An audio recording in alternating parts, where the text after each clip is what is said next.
Hello, welcome to today's edition of Pegasus Test. On today's edition, we're reviewing the rifle I used at Desert Brutality 2018. This is the rifle I took out to Desert Brutality 2018. What's so special about this rifle? Absolutely nothing. That's right, this is a Franken gun in the extreme. Right after I signed up, I had to send my gear out in advance because I had some other business obligations and I didn't want to be carting around all my Desert Brutality gear for 2 weeks. So as I packed it up, I really pondered, what rifle am I going to use? And really the decision came down to, you know what, I'm testing out a lot of gear here, let's just test out my build skills. So I dug into my parts bin and I had enough to build a rifle, so I did. We'll go over the salient features here, but there was really nothing that special about this rifle, and yet I did pretty well, came in 38 out of 105th. So it goes to prove the old adage, the gear will do if you can do.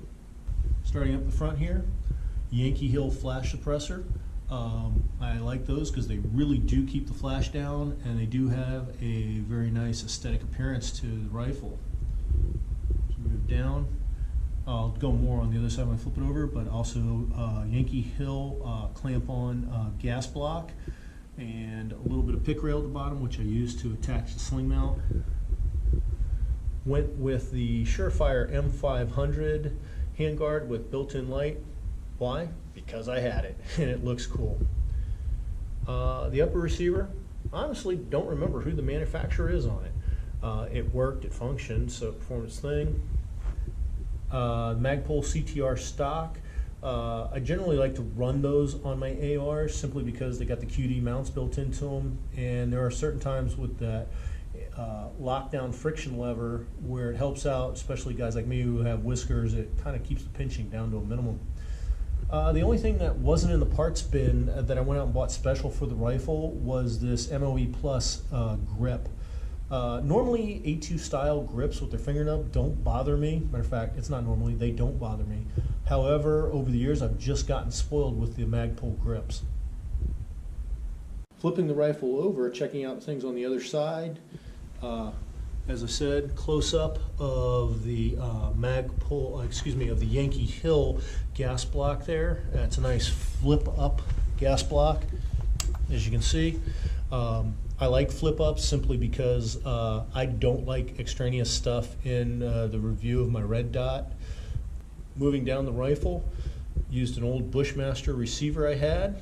I did add a bad lever. I do consider the bad lever essential gear going forward. I know there's different opinions on that, but most of my ARs have it. And for the optic on this, ran a Trijicon MRO. Mainly had never used one before, and Santa was nice to me at Christmas time, so couldn't argue with that. And my flip-up sight was a Magpul rear sight. The camouflage on the gun, that's courtesy of Krylon.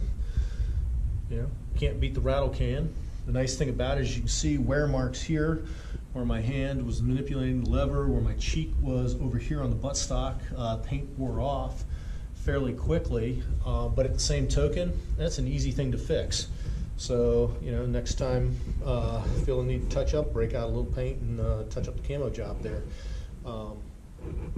Overall, that's the great thing about using rattle can to paint your rifle versus, say, a gun skins vinyl setup or having it Cerakoted or anything like that, is you give up a lot of durability, but at the same token, touching up your job is really easy.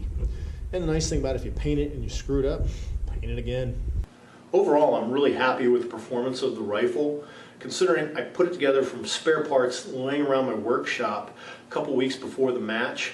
I zeroed it, functioned a few magazines through it, about a total of 100 rounds, and went into the match with it. I had a few malfunctions. If you check out the links below to some of the stages I was at, I had two. In stage 4, the morning of the second day, I had several malfunctions that killed me on the spinner. Don't know why, but it was also strange that everybody in the squad was having malfunctions. So I don't know if it was time of day, temperature, we didn't pay proper homage to the match gods, whatever it was. I don't think it was unique to my rifle. I think it was an atmospheric or an environmental condition causing it, and not anything else to do with the rifle. Later on, at the end of stage 1, which I fired right after stage 4, literally the last few shots I fired, I had a failure to extract, but quickly got the round out, got the new one in, and it functioned flawlessly the rest of the day. So overall, I'm very happy with the performance of a rifle that I threw together, especially in comparison to, I was with a lot of people that had spent a lot of money on their rifles and had a lot of malfunctions. I saw one guy who went on and did very well in the match, but every stage he was breaking his rifle down and rebuilding it and making tweaks and doing test fires and stuff. So, the fact that the rifle was good to go and any malfunction I I could clear by performing immediate action and get the rifle running again was a great thing.